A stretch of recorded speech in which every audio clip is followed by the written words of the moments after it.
నమస్తే, welcome to Disha TV. ప్రస్తుతం మనతో పాటు కాంగ్రెస్ సీనియర్ నేత కేకే మహేందర్ రెడ్డి గారు ఉన్నారు. ప్రధానంగా కేటీఆర్ నాకు ఎలాంటి సంబంధం లేదు ట్యాపింగ్తో, ఎలాంటి పరీక్షకైనా నేను సిద్ధమే అని చెప్పారు. ఏం చెప్పారు? ఇప్పుడు గుమ్మడికాయల దొంగంటే భుజాలు ఎందుకు కొనుక్కోవాలి? నిజంగానే ఎటువంటి సంబంధం లేకుంటే నిజాలు నీకు తేలేంత వరకు అన్వేషణ కొనసాగుతుంది.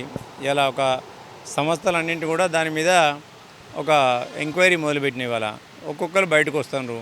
అది వారు బయటకు వచ్చేంత వరకు ఓపిక పట్టాలి. సంబంధం లేనప్పుడు ఇలా అనవసరంగా ఆగమాగమై ఇలా కంప్లైంట్ ఇవ్వగానే గుమ్మడికాయల దొంగంటే భుజాలు కొనుక్కున్నట్టు ఇవాళ నేను క్షమాపణ చెప్పాలి, లేకుంటే నేను డిఫమేషన్ కేసు ఎత్తా.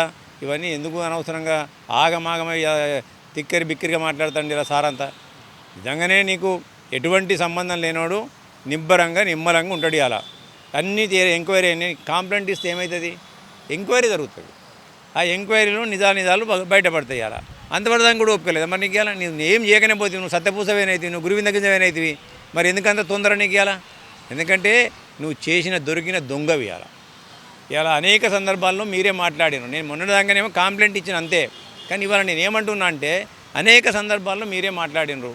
మీ మాటకు పొంతం లేదు. పేటకో మాట పూటకో పూట మాట్లాడబడతావు. ఇలా ఒకసారేమో నువ్వేం మాట్లాడినావు, చేస్తే చేయొచ్చు, ముగ్గురు నలుగురు అన్నవా లేదా? ఆ రికార్డు మీద ఉన్నవాళ్ళే నువ్వు. ఇలా ఇంకోసారి ఏమన్నావు, నా ఫోన్ కూడా ట్యాప్ అయిందో ఉన్నావు. ఒకవేళ ఫోన్ ట్యాపింగ్ అయితే కేసీఆర్ ఒక్కడే ఎందుకు బాధ్యత, అధికారులు బాధ్యత ఉన్నావు. మళ్ళీ ఇవాళ ఏమంటున్నావు? ఇవాళ ఇవన్నీ కూడా ఒక్కొక్కటి నిజాలను నిగ్గుదేల్చబడి ఇలా ఏదైతే ఎంక్వైరీ జరుగుతుందో ఆ ఎంక్వైరీలో అన్ని ఏళ్ళు కూడా మీ దిక్కే చూపిస్తున్నాయి. ఇలా బీఆర్ఎస్ సుప్రీం చెప్పిండనో, లేకుంటే ఆ సంస్థ అధినేత చెప్పిండనో, ఇవాళ వాళ్ళే మీ దిక్కే చూస్తున్నారు ఇవాళ.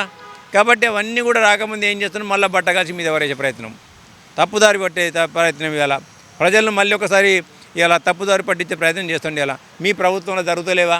రేవంత్ రెడ్డి గారు వీళ్ళు చేస్తలేరా? కాంగ్రెస్ ప్రభుత్వంలో ఉన్నప్పుడు కూడా ట్యాపింగ్ జరిగింది. సొంత పార్టీ నేతలే పార్టీపై కూడా విమర్శలు చేశారు అని చెప్పారు. ఇలా నేనేమంటున్నా, ముందు నీది చక్కగా చూసుకుంటున్నా. నేను ఇవాళ నా ఫోన్ ట్యాపింగ్ అయిందను, నీ ప్రభుత్వంలో నీ ఫోన్ ట్యాపింగ్ అయిందంటే ఎవరు చేసి ఉండాలి నీ మీద ఫోన్ ట్యాపింగు?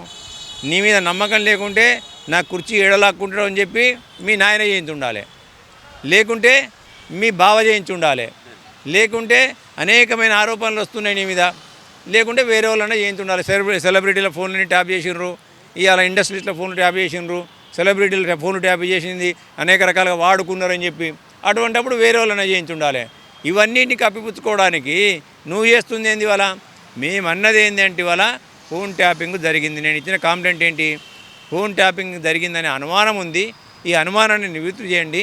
ఈ ఫోన్ ట్యాపింగ్ అనే అనుమానాన్ని వ్యక్తం చేయడానికి కారణాలు ఇవి ఉన్నాయి. వీటితో పాటు సిరిసిల్ల పట్టణంలో ఫోన్ ట్యాపింగ్ కొరకు ఒక వార్ రూమ్ ఏర్పాటు చేయబడ్డదని పేపర్ల ద్వారా టీవీల ద్వారా నేను విన్నా. అంతేకాకుండా పోలీస్ అధికారి అక్కడ అరెస్ట్ చేయబడ్డాడు. కాబట్టి ఈ పరిస్థితుల్లో మీరు దీనిపైన ఎంక్వైరీ చేసి నిజాలు నిగ్గుదేల్చండి అని ఇచ్చిన. దానికింత అర్ధరాద్ధాంతం ఎందుకు ఇవ్వాలా? దాన్ని మళ్ళా ఇంకా అధికారంలో ఉన్నా అనుకొని ఇంకా అదే అహంకారంతో నువ్వు క్షమాపణ చెప్పు, లేకుంటే నీ మీద పరువు నష్టం దావేస్తా అంటే ఎవరు భయపడతారు నీకు? చట్టం నాకు తెలియదా? చట్టం ఎన్ని రోజులు అంటే నువ్వు అధికారం ఉన్నప్పుడు నీ చుట్టం కావచ్చు. ఇవాళ ఎందుకైతే నీ చుట్టం ఇవ్వాలా? నువ్వు వాడుకోవచ్చు. అదిరింపులతో బెదిరింపులతో 9.5 సంవత్సరాలు అప్రజాస్వామిక పరిపాలన, ఇలా పౌర హక్కులను ప్రాథమిక హక్కులను కాలరాస్తూ ఒక భ్రష్టు పట్టించేదే విధంగా ఈ రాష్ట్రాన్ని నువ్వు పరిపాలించినవి ఇవ్వాలా. కానీ ఇప్పుడు ఇలా తాటాకుల చప్పుల కుందేలు లొంగ ఇవ్వాలా. అప్పుడే అధికారంలో ఉన్నప్పుడే మేము భయపడలే, ఇప్పుడు ఎందుకు భయపడతాం? ఇలా చట్టపరంగా చర్యలు తీసుకోమన్నప్పుడు నీవు ఎందుకు భయపడ్డావు నేను అంటున్నా. ఎందుకు ఆ ఉలికిపాటవు నేను అంటున్నా కేటీఆర్ గారికి. ఇవాళ అధికారం కోల్పోగానే మతి భ్రమించి ఇట్లా మాట్లాడితే మంచిగా ఉంటుందా? అధికారం ఇవాళ నువ్వే మాట్లాడినావు శాశ్వతం కాదని చెప్పి. శాశ్వతం కాదని తెలిసినప్పుడు ఇంత అహంకారంతో ఎందుకు పరిపాలించను? మరి నువ్వు నీ అయ్యా ఇలా పౌర హక్కులను ప్రాథమిక హక్కులను కాలరాస్తూ అప్రజాస్వామికంగా ఏ విధంగా పరిపాలించను మీరు? ఇలా అధికారం శాశ్వతంగానే అందరికీ ఏర్పడి ఇవాళ. అందుకే ఎదిగిన కొద్దీ ఒదిగి ఉండమని చెప్పిండ్రు వాళ్ళ పెద్దలు. కానీ నువ్వేం చేసినావు?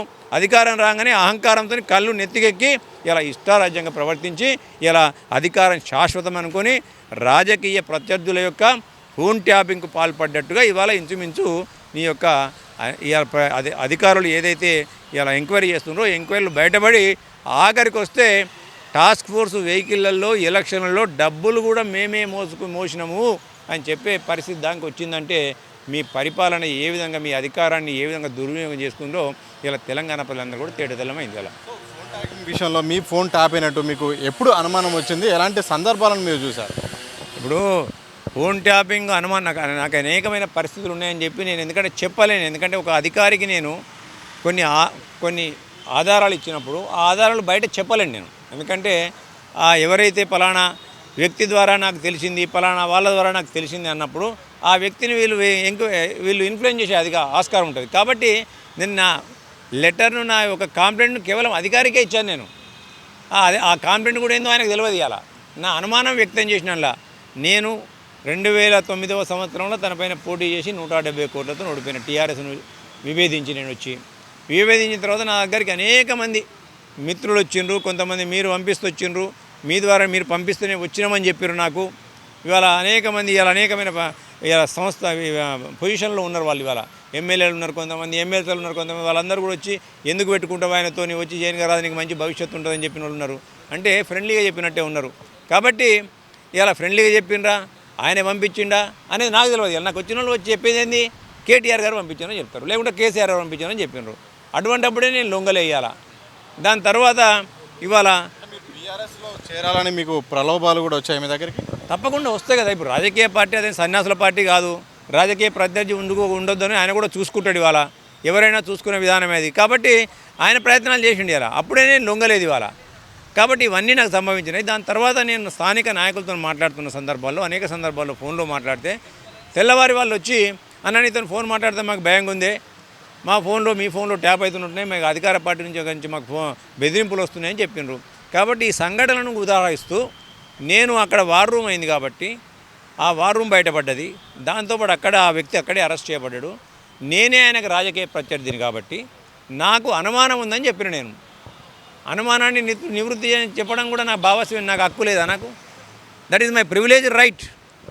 నా హక్కుని నేను ఉపయోగించుకోద్దా అంటే దానికి కూడా బెదిరిస్తాను. అధికారం కోల్పోయినాక కూడా నీకు ఇంకా బెదిరింపుతో మానలేదా నువ్వు? ప్రజాస్వామ్యబద్ధంగా నడుచుకోమని చెప్తున్నా నేను ఆయనకు. వాళ్ళ నాయన 80,000 పుస్తకాలు చదివిండు, ఆఖరికి 800 పుస్తకాలను చదివింటాడు కదా. ఆ పుస్తకాలలో ఈ ప్రజాస్వామ్యం గురించి కూడా చదివి ఉంటాడు కదా. గదే రాజ్యాంగం మీద నువ్వు ప్రమాణ స్వీకారం చేసి వచ్చినావు కదా, మరి ఎందుకు ఇంత ఇంగిత జ్ఞానం లేకపోయాని నేను అంటున్నా. ఇలా ఈ కేసు విషయంలో ఇప్పటివరకు అధికారులకు మాత్రం నోటీసులు అందాయి. మరి ఇది అక్కడి వరకు ఆగిపోతుందా? ఎవరైతే ప్రధానంగా ఆదేశాలు ఇచ్చిన రాజకీయ నాయకులు కూడా వెళ్ళబోతుందా? అది ఎంక్వైరీలో నిదానిదాలు బయటపడ్డప్పుడు దాని యొక్క తీవ్రతను బట్టి ఎక్కడ దాకా వెళ్తుంది, ఎక్కడ దాకా పోతుంది అనేది ఎంక్వైరీలో బయటపడతాయని మనము దానికి ఊహించి మనం చెప్పలేని సమాధానాలు ఇప్పుడు. ఎందుకంటే ఇవాళ మనం అనుకున్నది ఫోన్ ట్యాపింగే అనుకున్నాం. ఆఖరికి ఎలక్షన్లో మేము డబ్బులు కూడా టాస్క్ ఫోర్స్ పంపినామని చెప్పింది. ఇలా అయితే ఏ కోణం ఎటుపోద్దో తెలియదు మనకి ఇంకా. కాబట్టి అందులో ఏం పడతాయి, ఏ సెలబ్రిటీలు బయటపడతారు, ఎవరి కుటుంబాలు కూలిపోయినాయి, ఏ ఇండస్ట్రీస్లో ఆత్మహత్యలు చేసుకున్నారు, ఎవరు ఏం చేసినారు అనేది అవన్నీ ఒక్కొక్కటి బయటకు వస్తాయి. ఏ హవాలా డబ్బులు ఎటుపోయినాయి, ఇవన్నీ ఎక్కడ ఎవరి డబ్బులు ఎక్కడ ట్యాప్ చేసి ఎక్కడికి పట్టుకపోయినరు, ఇవన్నీ కూడా ఇంకోటి మనం పేపర్లో చదువుతున్నాం కదా. నా సొంత కవిత్వం కాదు అది, నేను పేపర్లో చదువుతున్నాయి మీకు చెప్తున్నాను ఇవాళ. కాబట్టి ఇవన్నీ ఎటు దారి తీస్తుందో, ఎంత దూరం పోతుందో, ఇది ఏ మెట్టు దాకుతుందో, ఏ కాళ్ళను కిందికి లాగుతుందో, ఇవాళ ఎవరికి బిగిస్తుందో, ఇది అవన్నీ కూడా ఎంక్వైరీ మీద తెలుస్తాయి. ఇవాళ సార్ చాలామందికి ఇట్లా ఎవరైతే కేటీఆర్ పైన వ్యాఖ్యలు చేస్తున్నారో అందరికీ నోటీసులు వస్తున్నాయి, మీకు వచ్చినాయి, అలాగే మీడియా సంస్థల పైన కూడా వస్తున్నాయి. సో ఏం చెప్తారు ఈ నోటీసుల నేపథ్యంలో? ఈ నోటీసుల ప్రభావం ఏంటి?